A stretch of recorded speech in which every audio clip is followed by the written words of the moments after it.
Welcome to NAPE's videos on the teaching of handwriting in primary schools.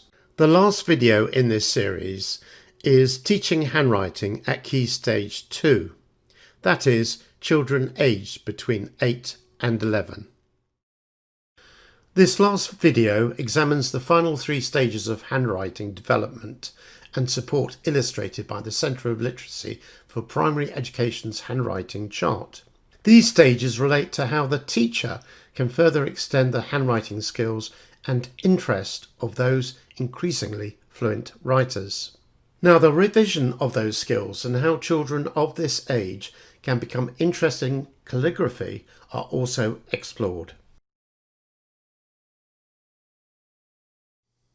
On the screen, the final 3 stages are shown, with stage 4 being the moderately fluent writer, followed by the experienced writer, and finally the mature and independent writer in class. Now, the theme of appropriate joins continues at stage 4, and it is suggested that teachers are advised to model cursive writing at this stage.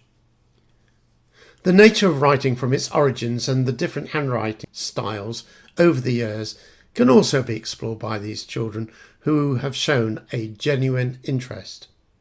Now, by the 5th stage, the die has been cast as children develop their own handwriting style.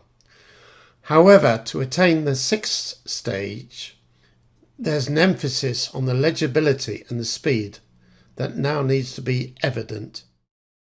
The programmes of study for handwriting date back to 2013, but these have evolved over the years as indicated by the chart. The latest end of Key Stage 2 requirements have of course been suspended because of the coronavirus outbreak and lockdown, leading to the cancellation of statutory assessments. Now, it is too early to state what the requirements for handwriting will be, or indeed whether they will change, so the screen displays last year's requirements instead. Note that at the end of Key Stage 2, there is a requirement for handwriting to be joined to reach the required standard.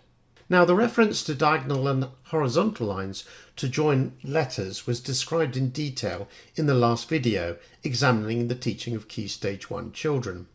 There is also an emphasis on maintaining legibility at speed, which is the same as Stage 6, just described in the previous CLPE chart.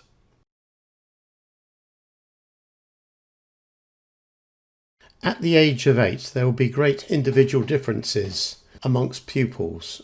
It is at this stage that continued help from the teacher is needed, with good examples to trace or copy, and the careful teaching of the revision of basic rules for letter shapes and joins will help enormously. Sometimes, Christopher Jarman says, 8-year-olds begin to space their words widely apart, resulting in only 3 or 4 words to a line. However, by this age, most pupils write their numbers correctly, but there may still be the occasional reversed letter, such as D, B and S. At this stage too, P and G may even stand on their tails on the line. By now, most pupils should be joining the letters where appropriate. Pupils from 9 years of age onwards now begin to develop a personal running hand if taught well. They normally feel a need to express themselves in writing and to record stories. At this age, they particularly like to write, bind, and cover their own books on topics of personal interest, for instance. Some pupils in a class may develop a really keen interest in fine calligraphy and may even practice handwriting and lettering for hours. For most pupils, however, handwriting becomes a utility, a means whereby other work may be done. Some will write for long periods without being bored. From 9 to 11 years, pupils' writing still retains an immature quality, and the writing of the members of one particular class or grade level could look very similar, at least to the casual eye. What has not been mentioned so far is that children who have learning difficulties may still be displaying an immature form of handwriting. Now, this is to be expected, as some children are working so hard to achieve their day-to-day learning and have little time to devote to fine motor skills. Indeed, some children do not possess sufficiently good coordination at this stage of their lives. It is easy for adults to expect that 10 and 11-year-olds should write as fast and fluently as themselves. Now, it's not until between the ages of 14 and 15 that anything approaching the person's adult hand develops. It is important to impress on parents, etc., not to pressurise children too much, because to do so will be to demotivate children's joy of the beauty and achievement of handwriting.